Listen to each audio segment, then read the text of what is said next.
of the MPL. Free to game great with smart free games for all. Rob, let's head into the draft now. Selena and Angela ang binan dito ng LPE, while EXECRATION, medyo iniisip pa nila kung ano yung gagawin nila. I think that's a jawhead, if I'm not mistaken. Yes, jawhead yung kanilang naging first ban dito.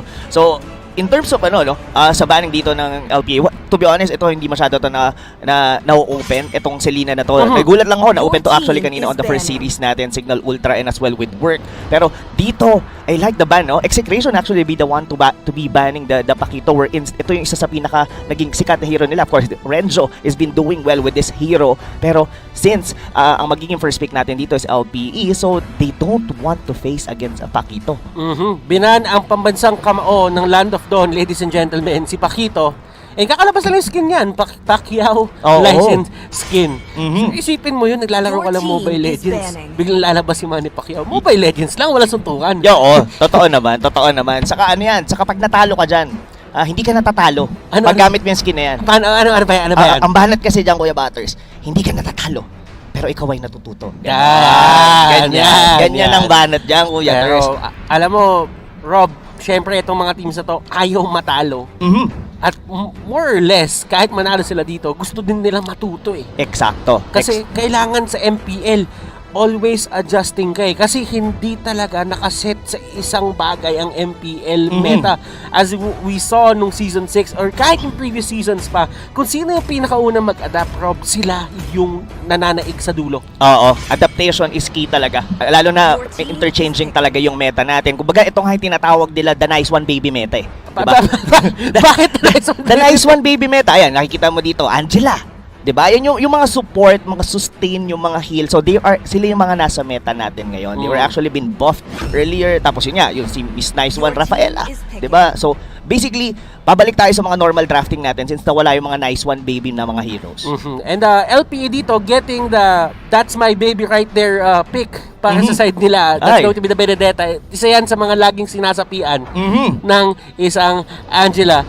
At medyo sabihin natin, pwede rin siyang tulungan na isang Rafaela, but you would see Rafaela, going for the support doon sa mga marksmen. EXECRATION naman dito, they have two possible power picks on their side. Agree ako sa'yo dyan. I think they were actually thinking if they will be taking the Alice right now, posible rin yung kunin na rin nila dito. Yung actually, Cho has actually been doing great sa mga nakaraang mga series natin. We've seen it with Onyx, we've seen it with Work. So, there's also a possibility na gawin nila yun dito. But Esmeralda, Ling, that's actually, na kinuha nila kagad yung jungler dito ni KelVJ. It's very surprising para sa akin, Rob, na ang ginawa dito ng EXECRATION, katulad sinabi mo, pwede sila kumuha ng Cho. But they stick with that Ling and that Alice. Yung Alice, maintindihan mo pa. Yes. And EXECRATION, yung Ling, feeling ko parang EXECRATION special to napapagamit nila kay KelVJ. Now, the question is, LPE, they have a chance to get their hands on a Cho. Pwede sila kumuha ng Cho dito eh.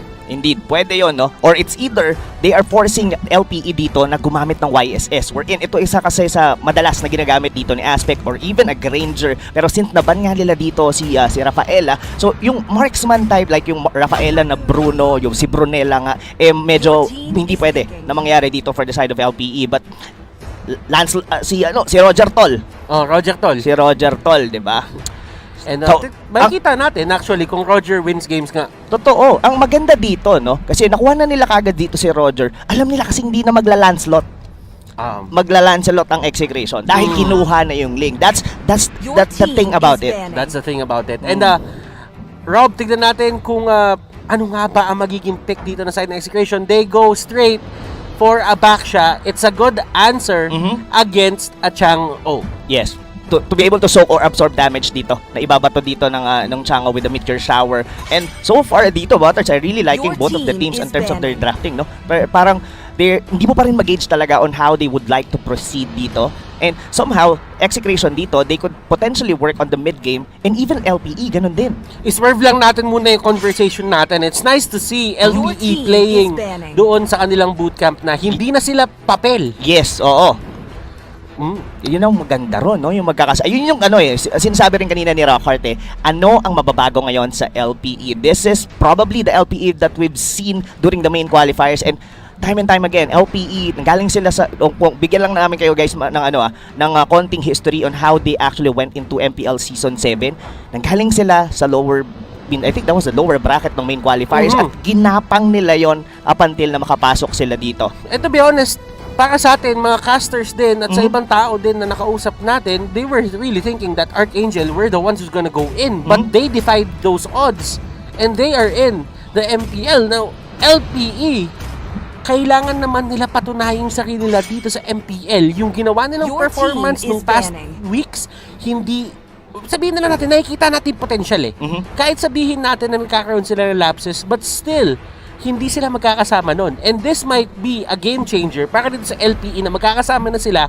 Well, for the side of Execration, hindi naman nila hahayaan din basta-basta yon. Kasi as we all know, Execration ngayon, napaka-confident niyan coming out from that win against NXP. Momentum, indeed, dito ang Execration. And going back dito, no, LPE are actually banning yung mga hero dito ni Etomax. Pero Etomax, we have all known him na sobrang dami or ng mga heroes na pwede niyang gamitin dito.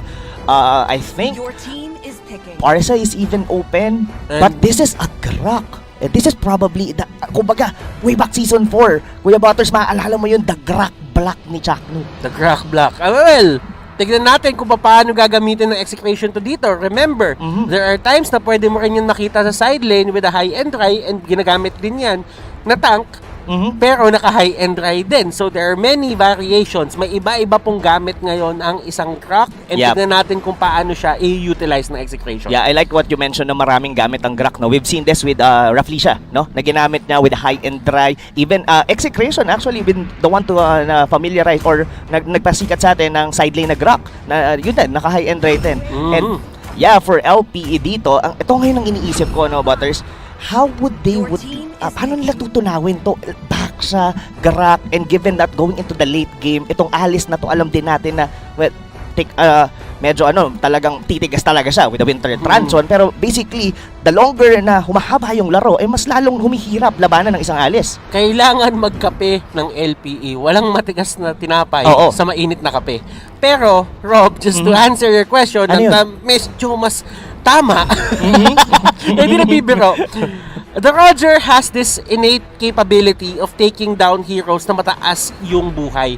Kasi nakakaroon siya ng percentage-based damage dun sa physical attacks niya kapag ka nasa wolf form siya. Yes. Diba? Yes, agree ako dyan. And not only that, no, this pick with the Sylvana rito will also be tricky for the side of Execration. Pwede nila tong panghuli, di ba? Number 1, Ling, if you are actually good in getting the Imperial Justice. And even you could cancel the Flowing Blood dito ng isang Alice. Kumbaga, pwede mo siyang hindi palabasin doon sa loob. So, yeah, I'm really excited dito para sa side ng LPE and how would bounce back dito sa game na to. Always remember din dito na dun sa lineup na ginawa ng Laos Playbook Esports, kailangan nila mag-all-in, especially with the Benedetta, with the Roger, mga in-your-face heroes to eh. But with a Baksha, dun pumapasok yung challenge sa draft nila dun sa side ng Execration. Kasi, kung isipin mo, kahit mag-killing spree ka dyan, medyo nagiging limited yung lifestyle na nagagawa mo. And at the same time, kailangan mo talaga i-sustain yung sarili mo. Kasi katulad sinabi mo, Rob, tanky ang mga heroes dito ng Execration. But we will find out in just a bit, ladies and gentlemen. This is game number 1, LPE versus Execration. Oh no, ito mga kaibigan. Ito pinakamagandang tanong talaga dito. Paano ang setup dito in terms of rotation dito ng Execration? This is gonna be probably ang bilis ng minion wave clear nila dito together with this Grak and ito rin kay Etomax na Farsa. And as you can see, ladies and gentlemen, Chakno dito going for a more traditional take sa isang Grak. Kumuha siya dito ng focusing fire. And makakatulong yan in dealing damage dito sa mga less tanky heroes sa side ng LPE. And first blood dito, wow! Oh no, medyo okay na nakuha nila yung first blood.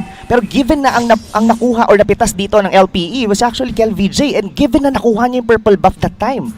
So this is actually good news for the side of LPE. And as you can see, LPE dito, nasa kanila pa rin yung bola in terms of getting their purple buff. Now, Jake the Dog, Kelra, nandito sila sa area sa may taas. They're trying to scale up, trying to get level 4, pero si KLVJ, siya pa rin ang main target nila, Bimo. Grabe yung yung binibigay na pressure dito with KLVJ. Medyo nabasa ng LPE na kailangan din ako muntikan pa umabot doon. Si Bimo, split second yung kanyang yung recall doon ni KLVJ. Pero eto ngayon, magkakaroon tayo ng slight problem dito for the side of Execration kasi 2 beses na nakukuha dito si KLVJ, and yung first objective natin for sure is gonna be the first turtle. Medyo I doubt na makaka-contest dito ang Execration. And as we all know, Rob, yan talaga isa sa mga pinaka-problema ng isang Ling ngayon. Dati yung command niya sa may jungle nakakatakot, pero ngayon may mga ways na para talaga i-kick out siya sa sarili niyang jungle, katulad na nakikita natin ngayon. And Rob, kung napapansin mo dito, 2 kills sa si Bimo na may Festival of Blood, makakatulong ba yan sa kanya? Makakatulong talaga yan. Ito yung yung difference na to pagka sumasabay sa iyo yung Benedetta, tapos pinupuntahan ka rin and ini-invade ka mismo sa jungle mo. Look at this one. Sobrang aggressive pa rin ng Execration dito, regardless na si KLVJ wala siyang purple buff. And right now, we are actually seeing a fight.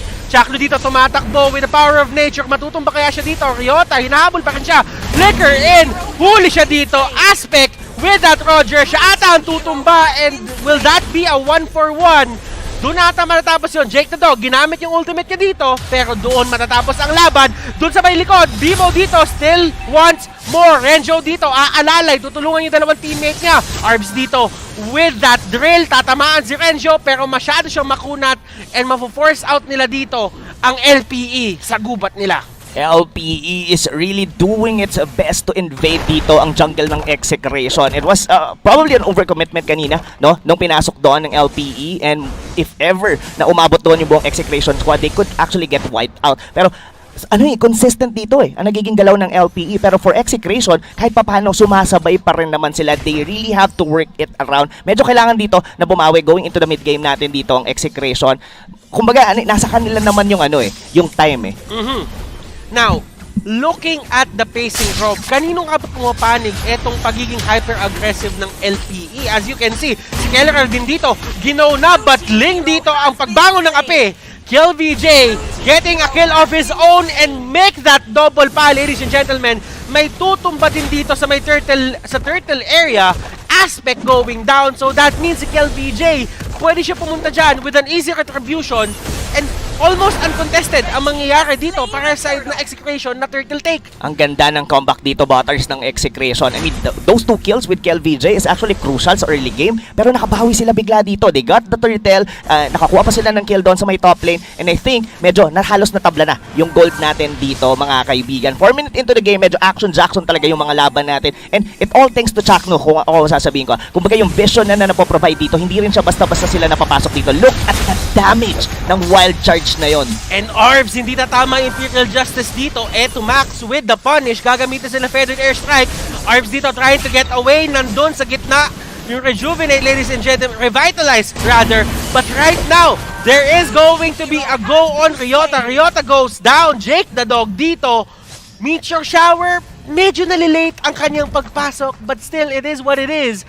Execration dito, sila na naman ang nakakuha ng magandang trade. Indeed. Ang mahirap kasi dito, no, for side of Jake the Dog, nasa top lane kasi siya dito, and most of the time, they go invade with the purple buff dito ni KLVJ. So, in terms sa pag-responde dito ng Chango, medyo malayo yung kanyang babaybayin para pumunta lang doon at tumulong. Pero look at that Imperial Justice, mukhang may huli dito, Butters.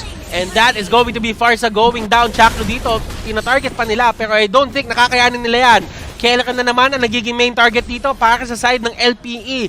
KLVJ, naspatan na yung 2 member dito ng LPE at mapipilitan siyang umalis habang sinisecure din na okay si Kellerer na makakabalik sa base. Ito kasi yun, Butters, yung time nasa Execration, kailangan lang nilang i-drag tong game na to going into the late game. Sumasabay sila dito in terms of gold, hindi ganun kalaki ang lamang ng LPE, pero consistent ang pag-invade, consistent ang pagiging aggressive dito ng LPE. They have to make it work, pero up until now, wala pa rin silang nababasag na tore. They have a great start, pero not that great going into mid-game. And yeah, always remember guys, kailangan yung kills na yan na-turn mo into objectives. At sino nga ba ang pinakaunang makakuha ng turret dito sa team na to? Tatandaan natin, yung trading pa lang nila dito is because of the turtle. Doon pa lang talaga mismo nagkakaroon ng isang matinding away. And right now, Execration, nandun pa rin sila sa area ng turtle. Ayaw nila ibigay basta-basta to sa side ng LPE. Hindi rin ganun kasi ka-confident dito yung LPE. They're actually trying to poke it down itong turtle na to, but look at Chakno is going into the backlines dito ng LPE. And look at that catch doon sa may likod. Arbs dito, catching out that Farsa. Naka-flame shot siya, wala siyang Purify. And look at this Ling, pumasok na rin siya dito with The Tempest of Blades, Orbs dito, trying to get away. Hahabulin pa ba siya ni Kel? Titigilan na nila doon. Renzo dito, naipit sa tatlo. He will go down. Chaknu and the others will just run away. And Kelra dito, ang tapang na move. Susubukan niya pa rin kunin yung turret and going in once again. Orbs dito nahuli and that is going to be a kill para dito kay Kelra. Wow, Kelra getting the kill doon kay Orbs. And not only that, grabe yung pag-zone out dito ni Chakno. Kumbaga, napaaga sa kanya. Yung quarantine. Sinara niya kagad yung mall. Sobra. I mean, anong oras pa lang, Butters?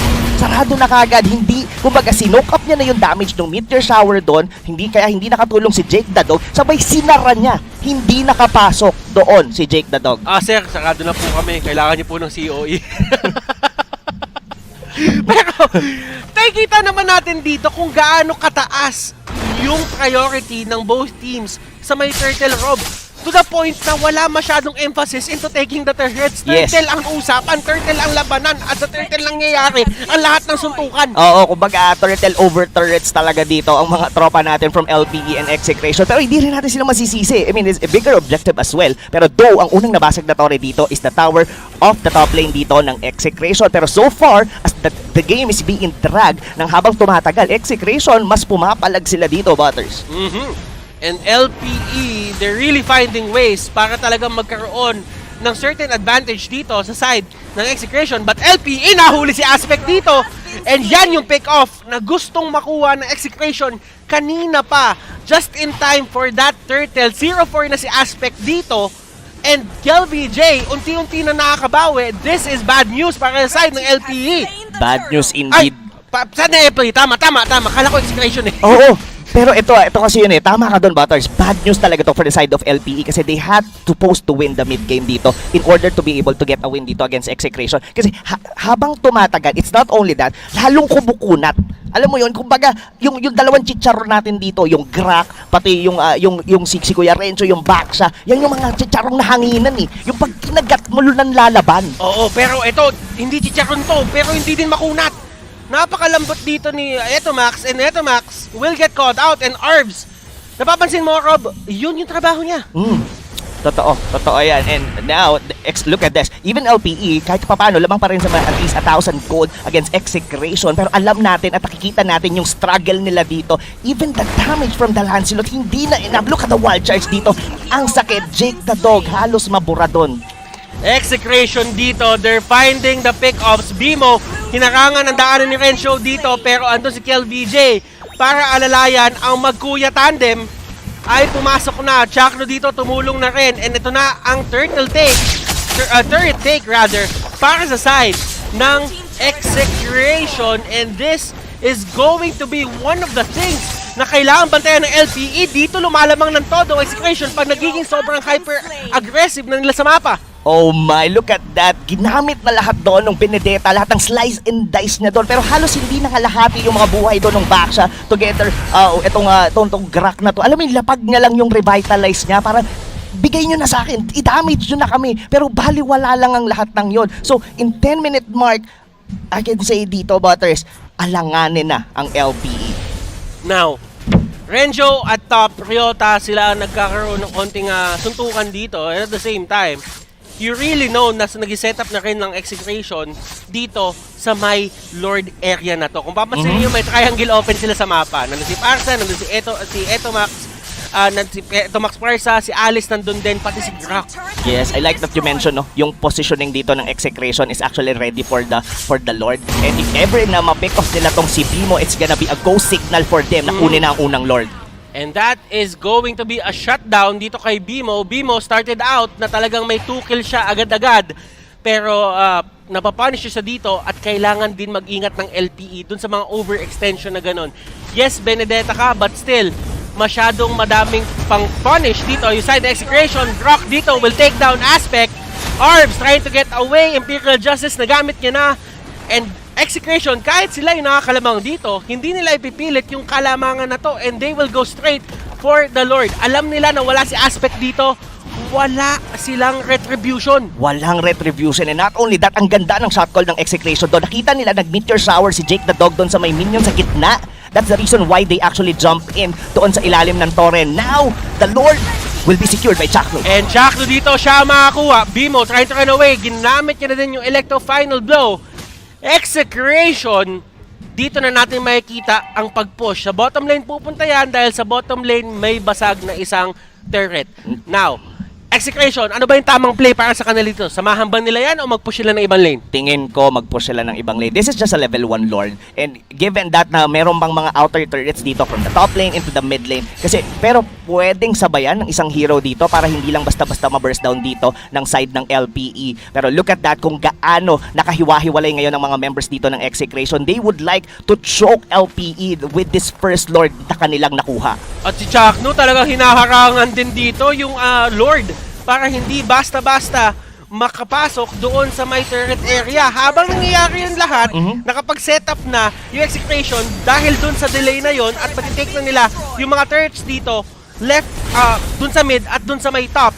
Now, KLVJ focusing on that turret. Kahit nag-take siya ng onting turret shots dito, okay lang yun.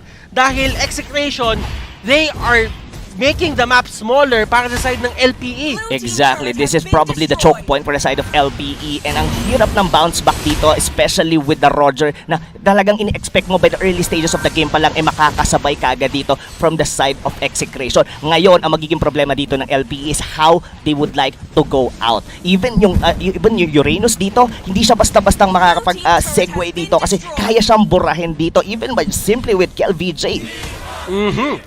Execration now has command over the map. Ito yung sinasabi natin, Rob, na in terms of turret, kailangan muna nilang i-secure yung mga turtles for their side. At kapag nakuha na nila yung mga pick-off na gusto nila, napanalo nila yung mga clash na gusto nila, Execration's plan is to push ng dire-diretso na. And kung napapansin mo, from a full map para sa side ng LPE, napaliit na napaliit, and sa totoo lang, wala na silang outer turrets ngayon. Wala nang outer turrets, and not only that, look at the positioning dito ni Chakno and Etomac. Hindi nila pinupush yung gitna. They're actually freezing the lane right now, and in terms of resources, paano ngayon mag-iipon? Mapo-force ngayon dito ang LPE to get the fight that they don't want, or they have to play it very risky to the point Execration sila ang mas makakalamang. LPE, how do they deal with this? And as you can see, Arbs dito, humarap na siya. Ryota, gusto na talagang lumaban. Renzo and Chakno ang niyayakap niya dito. KLVJ going in. Jake the Dog ang pinaka-main target niya dito. Meteor Shower, tignan natin kung will it be enough damage. Pero sabi nila Kiel, tatakbuhan lang namin kayo. Bimo nahuli dun sa may likod. And that is going to be the purple buff. Going pa rin kay Aspect. Pero Kelra, going with the flicker. Hindi sapat yung pagkakaroon mo ng onting sustain. That is going to be still my kill. Arbs dito, trying to get away. Imperial Justice, mahuhuli dito si Kelra, pero it doesn't even matter. Execration, nagbabasag na lang sila ng mga turret dito. The Wonder Kid, the double K dito ng Execration are really doing wonders para sa kanila botters. And look at that, how flawlessly nilang binasag yung base turret sa may gitna. And with the triple kill from Kelra, they might actually seal the deal for the side of LPE. Kung baka ang nangyayari na lang dito, botters, they're just waiting for the Luminous Lord na mag-respawn, and probably yun na yung magiging pako, the nail in the coffin dito para sa side ng LPE. And I'm really can't think of a ways ngayon for LPE to bounce back. Probably they could get an awkward fight in the Lord at makakuha sila, or they could steal the Lord, pero I think they need to contest this one kasi kung hihintayin lang nila na mag-defend at magkamali dito yung Execration, medyo mababa ang chance. Though, nakita natin kahapon, the longer the game drags, medyo tumatagal ang mga death timer. Probably, doon magkaroon ng mistake ang Execration. Yung mga death timers na yan, it's a good thing that you brought that up. Kasi nga, parang ang nangyayari dito is yung punish mo sa late game. Kahit sabihin mo, ikaw yung todo nakakalamang, pagka nahuli ka at hindi ka nag-ingat, ang laking blow nun para sa lineup o sa team nyo. Totoo. Now, tignan natin dito kasi meron ng mechanic na gano'n na pumapabor ngayon naman sa side ng LPE. Kahit Execration yung talaga nag-take dito ng advantage as of this moment, and Lord has been slain. Renzo dito makakuha. Ginamit na nila yung mga ultimate nila dito, and that is going to be Bimo going down. Once again, LPE dito, sila ang nanganganib na matalo. Yes, that might be a little miscommunication dito from the side of LPE Butters. Aspect wasn't even ready to go into team fight doon sa may Lord Pit na yon. Nung nangyari yung, the last part nung buhay ng Lord doon, nasa gitna pa si Aspect. Kumbaga, napilitan lang sila na mag-contest doon, and now it's gonna be a hard defense na magagaling ngayon from LPE.